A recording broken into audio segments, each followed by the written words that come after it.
चिर युवा और चिर व्याकुल चिर युवा और चिर व्याकुल चिर युवा और चिर व्याकुल नेता जाकर आज तक भारत में जिस जिस देश की धरती से हमको ज्ञान दिए हो, अमेरिका, मैं बता देना चाहता हूं, ब्रिटेन, जर्मनी, इटली, जापान और थाईलैंड, कोई एक देश बताएं जहां इस समय महंगाई हमसे कम। स्वागत है भाई, स्वागत है। जय श्री राम। आज चीन के साथ बहुत प्रकार की प्रतिस्पर्धा और तुलना की बातें होती हैं। ये चौंकाने वाला फैक्ट है, जब हम आजाद हुए 15 अगस्त 1947 को, चीन के पास वायुसेना थी ही नहीं। China was having no air force. Chinese air force was established in 1949. आप सोचिए हमारी कितनी बड़ी ताकत थी उनके ऊपर।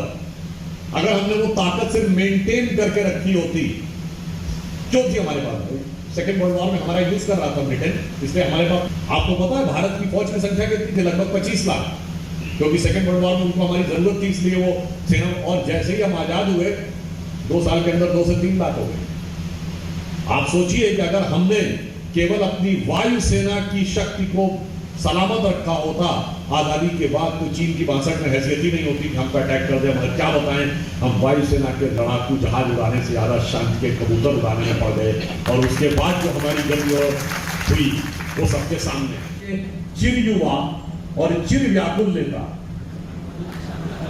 जाकर आज तक भारत में जिस जिस देश की धरती से हमको ज्ञान दिए हो, अमेरिका, मैं बता देना चाहता हूं, ब्रिटेन, जर्मनी, इटली, जापान और थाईलैंड, कोई एक देश बताएं जहां इस समय महंगाई हमसे कम। या तो बाहर से जाके ज्ञान देना छोड़ दो, और या फिर हकीकत में देखो तो जिस कुशलता से मोदी जी यहां तक लेके आए हैं, तो उसके लिए हमें लगता है कि जब हम कल, आज और कल की बात करते हैं, तो इसी मध्य प्रदेश में कल, यानी हमारी सरकारें आने से पहले का कल क्या था, यहाँ के पूर्व मुख्यमंत्री दिग्विजय सिंह जी ने बोला था 2003 के चुनाव से पहले, आप लोगों को याद हो, चुनाव तो मैनेजमेंट और समीकरणों के आधार पर जीते जाते हैं। ये कल था, ये सोच थी कल वालों की, मगर हमारी सरकार ने, श्री नरेंद्र मोदी जी ने आने के बाद, और मुख्यमंत्री के रूप में शिवराज सिंह चौहान जी ने विकास के उन शानदार कामों को करते हुए उस सोच को बदला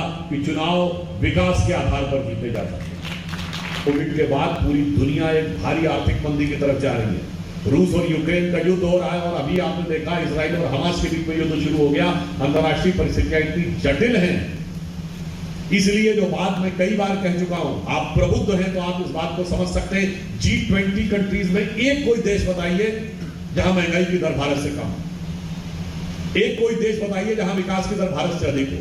हम विश्व में इस विपरीत परिस्थितियों में, और मैं सिर्फ कोई पाकिस्तान और श्रीलंका की बात नहीं कर रहा हूं जो टूटे पिटे जा रहे हैं, खत्म हुए जा रहे हैं। मैं बात कर रहा हूं अमेरिका की, मैं बात कर रहा हूं चाइना की। अमेरिका में इस समय 40 साल की सबसे अधिक महंगाई है।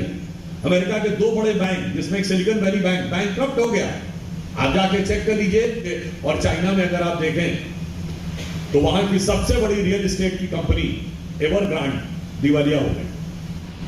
जब मध्य प्रदेश में बिजली, पानी, सड़क एक चुनौती का मुद्दा होता है, जब माना गया था कि मध्य प्रदेश का बंटाधार हो गया है, आज सड़कों की स्थिति ये कि हमारी सरकार आने से पहले मध्य प्रदेश में 44,000 किलोमीटर की सड़कें थी, आज 4,10,000 किलोमीटर की सड़कें। आपके यहां सारे 4 लेन एक्सप्रेस वे बन रहा है, और इतना ही नहीं, अगर आप देखें तो जल के क्षेत्र में अभूतपूर्व उन्नति मध्य प्रदेश में